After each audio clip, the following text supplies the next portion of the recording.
যেসব পুরুষদের সাথে দেখা দেওয়া জায়েজ নাই, অর্থাৎ গায়রে মাহরাম, তাদেরকে বেগানা মহিলা যদি সালাম দেয় সেটা জায়েজ আছে কিনা, আর যদি কোনো মহিলা সালাম দেন কোনো বেগানা পুরুষকে, তাহলে তার উত্তর নেওয়া যাবে কিনা। ভাইরা আমার, পুরুষ পুরুষকে সালাম দিবে, মহিলা মহিলাকে সালাম দিবে, কোনো সন্দেহ নেই। পুরুষ মহিলাকে, যদি পরিবারের মহিলা হয় অর্থাৎ মাহরাম মহিলা হয়, মা বোন স্ত্রী, তাদেরকে সালাম দিবে।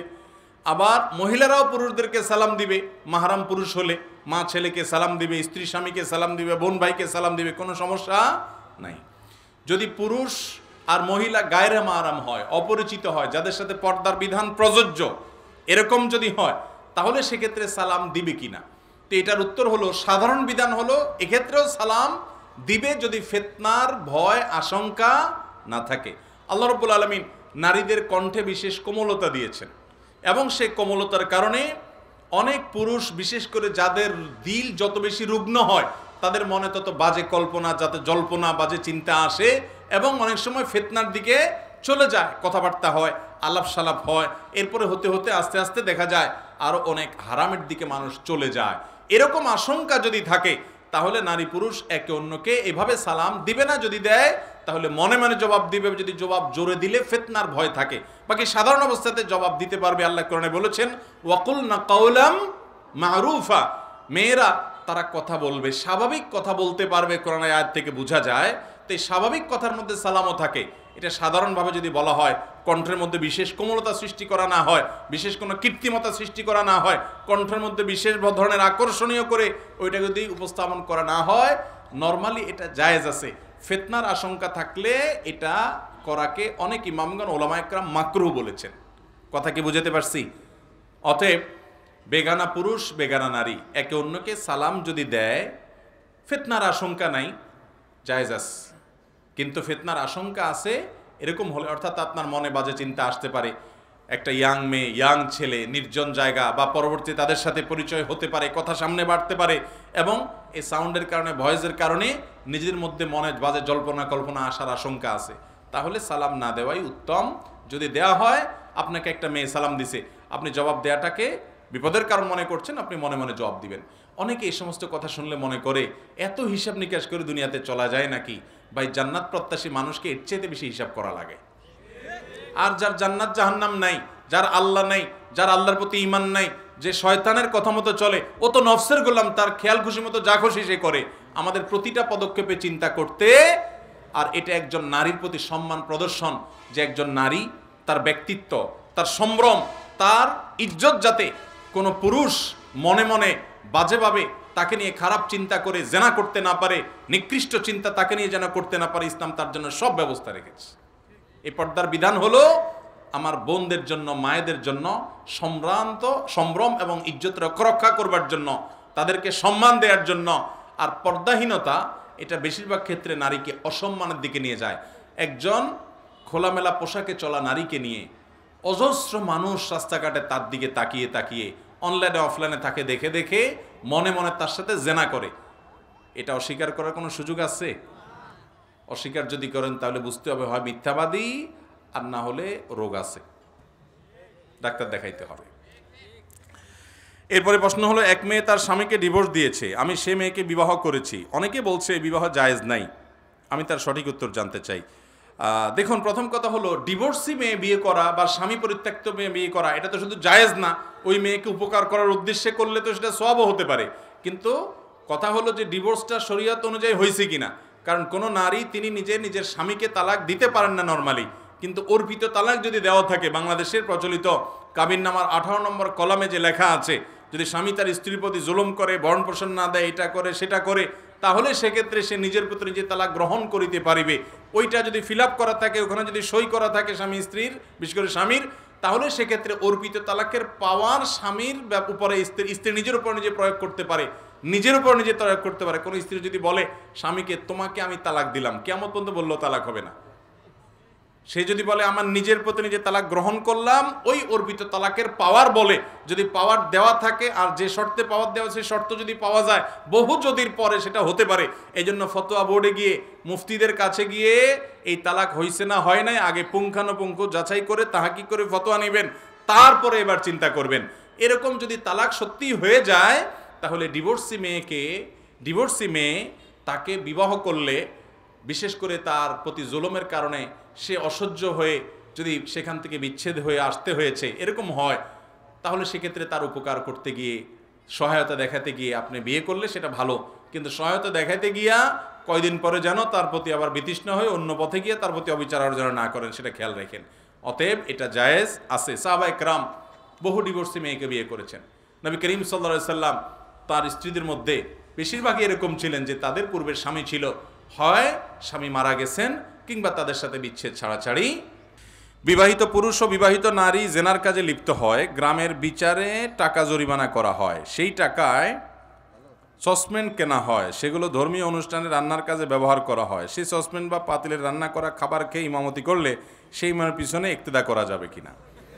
এত দূরে নিয়ে ফেলছেন মাসআলা, এটা তো ওই মাসালার মতো হয়ে গেল যে কোনো লোক যদি খারাপ কাজে জড়িত হয়, সেই লোক যদি মারা যায়, তাকে যদি কবর দেয়া হয়, তার লাশ পচে সার হয়ে সেই সার দিয়ে যদি কোনো গাছ হয়, সেই গাছ যদি ফল ধরে সেই গাছের ফল খাওয়া যায় যাবে কিনা, এরকম মাসআলা বলে কে জিজ্ঞাসা করছে? তো এরকম না গুড়ায় গাড়ায় মাসআলা হয়ে গেল। আসলে আল্লাহ মাফ করুক, আমি এই প্রশ্নকারীকে বলতেছি না, বাকি অনেকে এরকম করে যে কোনো কারণে কোনো হুজুরের উপরে খেপা আছে, ইমাম সাহেবের বিরুদ্ধে একটু রাগ আছে, ওই রাগ ঝাল মিটার আর কোনো রাস্তা খুঁজে পায় না, এরকম ওই দূর থেকে আইনা হলে একটা মায়ের হুজুরে দেওয়া যায় কিনা। এটা অনেক সময় হয়, সব সময় হয় যে তা বলতেছি না, অনেক সময় হয়। এবার আসেন মূল মাসআলায় আসি। ভাইরা আমার, জেনা ব্যভিচার এগুলোতে যদি লিপ্ত হয় কেউ, তাহলে সেক্ষেত্রে তাদের জন্য কোনো অর্থদণ্ডের ব্যবস্থা ইসলাম রাখে নাই। কোনো প্রকার অর্থদণ্ড আরোপ করা যাবে না। এই জাতীয় অর্থদণ্ড শরিয়ার দৃষ্টিকোণ থেকে জায়েজ নাই। বহু গ্রাম্য সালিশে এই কাজ করা হয় যে ছেলে মেয়ে জেনা করছে, ধরা পড়ছে, তাহলে এবার গ্রাম্য সালিশে বিচার হয়, বিচার হয়ে এবার ঠিক আছে, তাহলে এবার দোনোজন 10,000 করে টাকা জমা দিয়ে দেখ, অথবা ছেলেটার কাছ থেকে আর টাকা নেওয়া হয়, নিয়ে ওইটা নিয়ে আপনি পাতিল কিনে রান্না করে মসজিদে মাদ্রাসায় দুমসে খাইলেন, এটা জায়েজ হবে না। আপনাকে শরীয়তে অধিকার দেয় নাই যে তার উপরে অর্থদণ্ড করবেন। জেনার নির্দিষ্ট শাস্তি আছে, সে শাস্তি আবার চাইলেই গ্রামের মোনাল্লা মাতব্বর শুরু করে দিবেন আর যে কেউ বিচার করা শুরু করে দিবেন, এত সহজ না। এই বিচারটা বিচারিকভাবে হতে হবে, যেন তেনভাবে যে কেউ আইন হালাতে তুলে নিতে বা বিচার করা শুরু করেন, তাহলে কি হবে?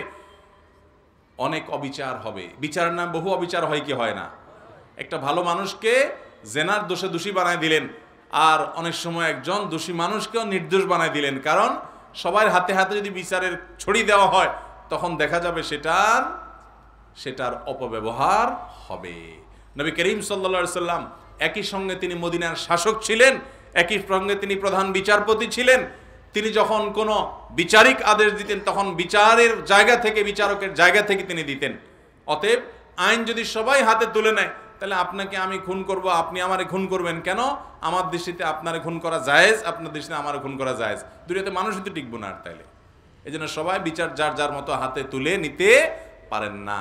বিচ্ছিন্ন কোনো বিষয়, কেউ এমন কোন অপরাধ করেছে, মানুষের রোষানলে পড়েছে এবং সেই কারণে কোনো দুর্ঘটনা ঘটেছে, সেটাতেও যদি সীমালঙ্ঘন হয়, সেটা বিচার্য বিষয়। কিন্তু সচরাচর এই যে জেনার বিচারের নামে গ্রামাঞ্চলে যেটা হয়, সালিসি বিচারের মাধ্যমে, এখানে অর্থদণ্ড আরোপ করা জায়েজ নাই, জায়েজ নাই। অতএব এটা খাওয়া বা এটা ভোগ করাও কি হবে না? জায়েজ হবে না।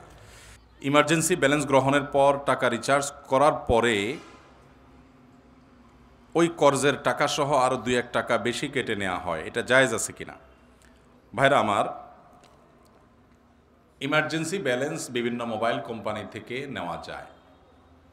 5 টাকা 10 টাকা যে ইমার্জেন্সি ব্যালেন্স নেওয়া হয়, আপনি পরবর্তীতে যখন রিচার্জ করবেন, ওই রিচার্জের সময় সেই লোনের টাকা যেটা ইমার্জেন্সি ব্যালেন্স হিসাবে আপনাকে দেওয়া হলো, সেটা কেটে রাখা হবে, সাথে 1-2 টাকা বা আরও কম বা বেশি কেটে নেওয়া হয়। এই টাকাটা কি সুদ হবে কিনা? তো এর উত্তর হলো যে না, এটা সুদ হবে না। এটা নিয়ে দেশের বরেণ্য ওলামা একরাম তাদের গবেষণার আলোকে ইতিমধ্যে অনেকেই ফতোয়া দিয়েছেন। মৌলানা মুফতি আব্দুল মালিক হাফিজাহুল্লাহ আর অনেক ওলামা একরাম ইতিমধ্যে পরিষ্কারভাবে ফতোয়া দিয়েছেন যে এটা সুদ হিসাবে, অর্থাৎ আল কাউসার থেকে ফতোয়া দেওয়া হয়েছে এবং আর অনেকগুলো ফতোয়া বিভাগ থেকে ফতোয়া দেওয়া হয়েছে যে এটা সুদ হবে না। কেন সুদ হবে না? কারণ সুদের সংজ্ঞার মধ্যে এটা পড়ে না। এই ব্যালেন্সটা এটা নিয়ে যদি আপনার কাছ থেকে অতিরিক্ত টাকা কাটা হয়, প্রথম কথা হলো এটা অনেক কোম্পানি কাটার সময় বলে যে এটা হলো আপনার প্রসেসিং ফি, অর্থাৎ আপনি যে লোন নিলেন সেটা আবার পরিশোধ করলেন, এটার জন্য পুরো জিনিসটা প্রসেস করা কোম্পানি যে করলো, হিসাব সংরক্ষণ করলো, অতএব এই প্রসেসিংয়ের জন্য এটা সাবমিট করলেন, আপনি এটা নিলেন, এই পুরো বিষয়ের জন্য এটা নেওয়া হয় এক। দ্বিতীয়ত হলো যদি এটা আপনাকে লোন দিয়ে নেওয়া হয় তাহলে কুল্লু কারদিন জাররা নাফআন ফাহুয়া রিবান, লোন দিয়ে লাভ নেওয়া এটা সুদ হয়, এটা তার মধ্যে পড়বে না, কারণ এখানে ব্যালেন্স যেটা নেওয়া হয়েছে এটা আসলে না টাকা পয়সা পণ্য ব্যবহারযোগ্য বিক্রিযোগ্য এরকম কোনো জিনিসের মধ্যে এটা পড়ে না, যার কারণে এখানে 2-1 টাকা বা যেটাই হোক কোম্পানি যে নিয়ে থাকে সেটা সুদ হিসাবে বিবেচিত হবে না, বরং সেটা জায়েজ হবে ইনশাআল্লাহ। এরপরে প্রশ্ন হলো, আমাদের দেশের চাকরিজীবী মানুষ কোনো কারণে মাসে যদি কয়েকদিন ছুটি নেয়, মাস শেষে পুরো বেতন যদি নেয় তাহলে কি সেটাকে হারাম হবে? অবশ্যই হারাম হবে। আপনি চাকরি করেন, 30 দিন চাকরি করার বিনিময়ে আপনার বেতন 30,000 টাকা হওয়ার কথা, আপনি 2 দিন আসেন নাই অফিসে, ফাঁকি দিছেন, অ্যাকাউন্টসে যে আছে অথবা আপনার মানব সম্পদ বিভাগ বা এই জাতীয় দায়িত্বে যারা আছেন তাদের সাথে আপনার লিঙ্কটিং ভালো আছে, বলছে অসুবিধা নেই, আপনি সই করে দিলেন, পরে এসে একসাথে আপনি এসে সই করে দিলেন, মানে ফাঁকি ঝুঁকি মেরে দিলেন, তাহলে ওই 2 দিনের টাকা যে 2,000 টাকা নিলেন আপনি, এটা আপনার জন্য হালাল হবে না, সেটা হবে হারাম, কারণ আপনি পরিশ্রম দেওয়া ছাড়াই মিশামিশি কোম্পানি থেকে বা সরকার থেকে ওই টাকাটা গ্রহণ করেছেন। বহু লোক আমরা এরকম আছি যে দিনকে দিন অফিসে যাওয়ার খবর নাই, একসাথে সই মেরে দিয়ে তারপরে টাকা উঠাই নিচ্ছি, আছে না নাই? ভাইরা আমার, এটা হালাল হবে না, হারাম হবে, হারাম হবে। অনেকে আমরা এই হারাম কাজটার সাথে বিভিন্নভাবে জড়িত। সরকারি অফিসে যাবেন, বহু লোক পাবেন এরকম, দিনকে দিন উনি নাই। বিশেষ করে অফিসার যত বড় হয় এই টাইপের অপরাধগুলো তত বেশি হয়, যে উনি অফিসের প্রধান কর্মকর্তা, যার কারণে ওনারা দেখার কেউ নাই, আর নিচে যারা আছে তারা ভয়ে কোথাও বলতেও পারে না, বলেও না, সবাই নিজের সুবিধা পাওয়ার জন্য ওনাকে জি হুজুর করে। উনি ওই চান্সে একসাথে এসে পুরো মাসের সই বা কয়েকদিনের সই একদিন করে দেয়, আছে না নাই এই রোগটা? ওই কয়দিনের উপার্জন হালাল হবে না। হ্যাঁ, কোম্পানির কাজে আপনি বাইরে গেছেন, সই করতে পারেন, সেটা তো ভিন্ন কথা, কিন্তু আপনি গায়রহাজির ছিলেন ব্যক্তিগত কাজে, আইসা এই কাম করলেন, জায়েজ হবে না। শুধু এটা নয়, আরও সূক্ষ্ম বিষয়, অনেকে আছে যে 8 ঘন্টা ডিউটি, কথার কথা তার চুক্তি 8 ঘন্টার বিনিময়ে সে বেতন পাবে, সে আসে 2 ঘন্টা পরে, যায় 2 ঘন্টা আগে, সই করার সময় মিথ্যাটা লেখা রাখে, এটাও জায়েজ হবে। হ্যাঁ, যদি আপনি যার চাকরি করেন, কোনো একটা প্রতিষ্ঠানে চাকরি করেন, আপনার মালিক, সে 2 ঘন্টা পরে আসেন, আধা ঘন্টা পরে আসেন, 20 মিনিট পরে আসেন, এটা সে অ্যালাউ করে, সে জানে এবং আপনাকে কিছু বলে না, সে মেনে নেয়, তাহলে ভিন্ন কথা, সেটা আপনার জন্য জায়েজ হতে পারে। বিশেষ করে সরকারি চাকরিতে এবং কোম্পানির চাকরিতে আপনি এরকম ফাঁকি ঝুঁকি দিয়া পরে আয়সা লেখা দিবেন আমি বরাবর 9টায় ঢুকেছি, আসলে আপনি 10টা 11টার দিকে আসছেন, এই মিশামিশি লিখলে ওই সময়ের বেতন হালাল হবে।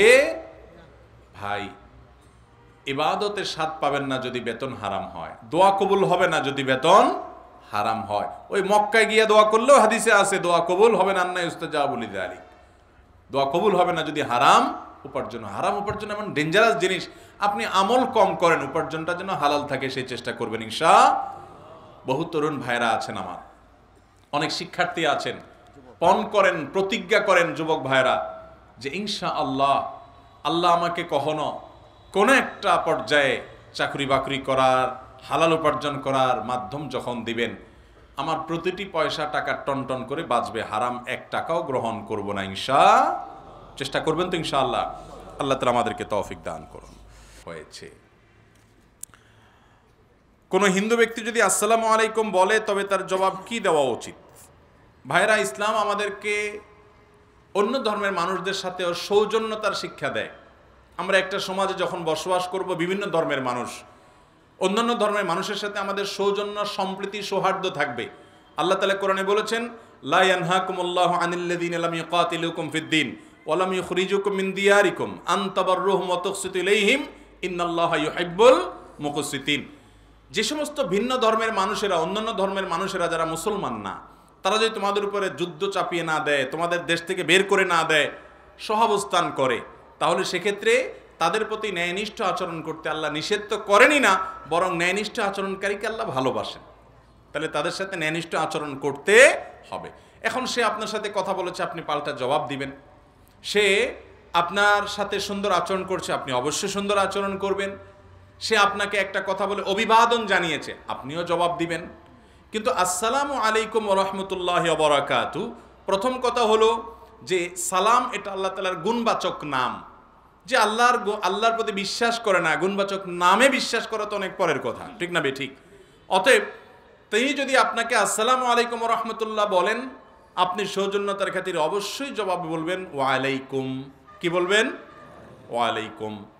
আর এছাড়া সাধারণ যে অভিবাদন সেগুলো জানাতে কোনো সমস্যা নেই। যেমন সে আপনাকে গুড মর্নিং বললো, থ্যাংক ইউ বললো, আপনি ওয়েলকাম বললেন, আপনি স্বাগতম বললেন, এই জাতীয় যে আপনার সচরাচর যে সমস্ত অভিবাদনগুলো করা হয় সেগুলো করাতে কোনো অসুবিধা নাই। তবে ইসলামের এই অভিবাদনটা এটা যেহেতু ইমানের সাথে সংশ্লিষ্ট অনেকটা, অতএব এটা ইমানদারদের জন্য রিজার্ভ। যদি আল্লাহর প্রতি কারোর ইমান নাই এরকম কেউ আপনাকে সালাম দিয়ে দেয়, আপনি অবশ্যই সৌজন্যতা তার প্রতি দেখিয়ে তাকে ওয়ালাইকুম বলে রিপ্লাই বা জবাব দিবেন। অনেকে আছে অফিসের বস অন্য ধর্মের অনুসারী, সালাম না দিলে খুব রাগ করে, চাকরি যাওয়ারও ভয় আছে। তাহলে এরকম বিপদ হলে আপনি সালাম লম্বা করে মারবেন, কোনো অসুবিধা নেই। কথা বুঝতে পারছেন? কয়দিন আগে সাতক্ষীরাতে বোধহয় কোনো আলেম এরকম কোনো মহিলাকে সালাম দেয় নাই, সম্ভবত তিনি অন্য ধর্মের অনুসারী ছিলেন। সেই মহিলা ওই আলেমকে অপমান পর্যন্ত করে ছাড়ছে। তো এরকম বহুত পাগল ছাগল, এরকম বহুত অশিক্ষিত অফিসারও এদেশে আছে, যে একজন মুসলমান তার ধর্মীয় দৃষ্টিকোণ থেকে, তার বিশ্বাসের জায়গা থেকে একটা কাজ তার করা না করার ব্যাপার থাকে। এটা নিয়ে আমার তো বলার কিছু নাই। অতএব এই সমস্ত মূর্খতা যেন আমরা না করি। তবে যেটা বলছিলাম, অন্য ধর্মাবলম্বী মানুষদের সাথে আমাদের সহাবস্থান, সুন্দর আচরণ, লেনদেন করা, হাওলাত দেওয়া, হাওলাত নেওয়া, তার কাছ থেকে আপনার সে কোনো উপঢৌকন দিলে হালাল হোসটা গ্রহণ করা, তাকে কোনোটা দেওয়া। নবী করিম সাল্লাল্লাহু আলাইহি ওয়াসাল্লাম অনেক অমুসলিমের বাসায় দাওয়াত খেয়েছেন, তাদেরকে খাইয়েছেন, তাদের অধীনে কাজ করা, তাদেরকে কর্মী হিসাবে নিয়োগ দেওয়া, এগুলো সবগুলো জায়েজ আছে। প্রতিবেশী হিসাবে অন্য ধর্মের অনুসারী হলেও তার প্রতি সদাচরণ করা, এগুলো সব করতে হবে। তবে আপনার অন্তরের অন্তঃস্থলে একেবারে অন্তরঙ্গ বন্ধুত্ব যেটাকে বলা হয়, সেটা আপনি আল্লাহর জন্য, আল্লাহর রাসূলের জন্য এবং আল্লাহর খাতিরেই শুধু নিবেদন করবেন। নাপাকি অবস্থা মৃত ব্যক্তিকে ভুলবশত জড়িয়ে ধরে কান্না করলে এর করণীয় কি? ভাই, নাপাক অবস্থায় মৃত ব্যক্তিকে, নিজের বাবা মা কেউ মারা গেছেন, শরীর নাপাকি অবস্থায় জড়িয়ে ধরে যদি কান্না করেন, কোনো গুনাহ হবে না। এর কারণে কোনো গুনাহ হবে না। তবে এটা ঠিক যে একজন মুসলমান গোসল ফরজ হয়ে গেলে যত দ্রুত তার সাথে সম্ভব গোসল করে ফেলা ভালো। বিশেষ করে পরবর্তী নামাজের আগে আগে তো অবশ্যই তাকে গোসল করতে হবে। কিন্তু অপবিত্র অবস্থায় যদি জড়ায় ধরে মৃত ব্যক্তিকে এবং কান্নাকাটি করে, অসুবিধা নাই। কান্নাকাটি করার সময় যেন সীমা লঙ্ঘন না হয়, জামা কাপড় ছেঁড়াছেড়ি না হয়, হাহুতাশ না হয়, আষাঢ় পিছাড় না হয়, সেগুলো লক্ষ্য রাখতে হবে। কারণ মৃত ব্যক্তির জন্য আমরা কাঁদতে পারি, কিন্তু কাঁদতে কাঁদতে সীমা লঙ্ঘন করা যাবে। অনেক মুরব্বী আছেন, বুড়ি আছেন, বুড়া আছেন, নাতিটা মারা গেছে, ছেলেটা মারা গেছে, তো আক্ষেপ করে দুঃখ করে বলে আজরাইলের চোখ খাইছে, আর কাউকে দেখে নাই। এরকম পাগলামো মার্কা কথা অনেকে বলে কি বলে না, এগুলো সীমা লঙ্ঘন। ইমানদার আল্লাহর ফয়সালাকে মেনে নিবে, সন্তুষ্ট হবে। আল্লাহ রাব্বুল আলামিন আমাদেরকে বিপদে আপদে সবর করার তৌফিক দান করুন। আমাদের সবাইকে যেতে হবে, ইন্না লিল্লাহ, আমরা সবাই আল্লাহর, ওয়া ইন্না ইলাইহি রাজিউন। আর আমাদের সবাইকে যেতে হবে কার কাছে? আল্লাহর কাছে। কেউ আগে আর কেউ পারে, কষ্ট তো হবেই। নবী করিম সাল্লাল্লাহু আলাইহি সাল্লামের ছেলে যখন মারা গেছে, ওনার চোখ বেয়ে পানি পড়েছে। সাহাবা একরাম বললেন, ইয়া রাসূলুল্লাহ, আপনিও কাঁদেন? নবী সাল্লাল্লাহু আলাইহি সাল্লাম বলেছেন, হ্যাঁ, এটা তো বিরহের বেদনার কারণে কান্না আসবেই, এই কান্নাতে দোষের কিছু নাই। কিন্তু যখন জামা কাপড় ছিঁড়ে ফেলেন, আষাঢ় পিছাড় করেন, মারা যাওয়ার পরে চিল্লা চিল্লা কান্নাকাটি করেন, এটাকে মাতম বলা হয়। নবী করিম সাল্লাল্লাহু আলাইহি সাল্লাম বলেছেন, কিয়ামতের আগে জাহিল যুগের মানুষের কিছু গুনাহ অপরাধ ছিল, এগুলো আমার উম্মতের মধ্যে থাকবে। তার ভিতরে একটা হলো মাতম, লোক ভাড়া করে আনায় তারা কান্নাকাটি করতো, চিল্লাচিল্লি করতো। এটা হলো আল্লাহর বিরুদ্ধে একরকম বিদ্রোহের মতো ব্যাপার। আজকাল যেরকম ভাড়া করে আয় না, গান গাওয়ায় না, সে যুগে কেউ মারা গেলে 10 জন 20 জন 15 জন মহিলা ভাড়া করে আনতো। তাদের কাম কি? তাদের কাম হলো কান্দে কেটে দিয়ে যেত। আজকাল কিছু হুজুর ভাড়া আনে, হুজুর ভাড়া আনে না, বাপ মারা গেছে, মা মারা গেছে, হুজুর ভাড়া আনছে, হুজুর দোয়া করে কান্নাকাটি করে দিয়ে গেলে হুজুর যত বেশি কাঁদতে পারে পয়সা তত বেশি পায়। আছে না নাই? হুজুর অবশ্যই দোয়া করবেন, কিন্তু অনেক এলাকায় আছে রেট ঠিক করে দেওয়া আছে, বিশেষ করে চিটাগাংয়ের দিকে আছে যে হুজুর মিলাদ করবেন, দোয়া করবেন, নর্মাল করে দিবেন 50 টাকা রেট, একটু ভালো করে করবেন, বেশি সময় নিয়ে করবেন 100 টাকা রেট, আর যদি একটু টানতে পারেন তাহলে 500 টাকা। তো মুর্দার জন্য এই সমস্ত তামাশার কান্নাকাটি কাজ হবে। আপনি আপনার বাবার জন্য চোখের পানি ফেলে দোয়া করবেন, আর মারা গেলে হাউতাশ করবেন না, সবর করবেন। আল্লাহ রাব্বুল আলামিন এর জন্য আজর দিবেন, বিনিময় দিবেন। এটা আমার জন্য পরীক্ষা। আল্লাহ আমাদেরকে বুঝা এবং আমল করার তৌফিক দান করুন।